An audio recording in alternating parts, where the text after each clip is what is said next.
Nagawa kayo sa nasaktan niyo yung mga nanay niyo, it is the best time para ihingi ng tawad sa kanila.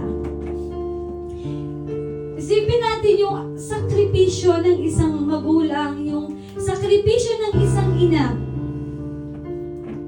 Pag nilayan natin, isipin natin, damhin natin yung pag-ibig nila. Pag nilayan natin yung dapat na minamahal natin sila pero pinili nating hindi.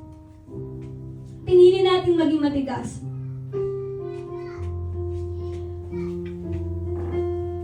Jesus was dying, mga kapatid, pero that time iniisip niya yung pagmamahal niya sa kanyang ina.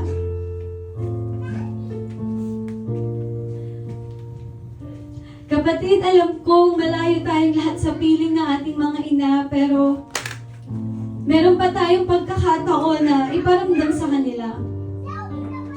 Mga kapatid,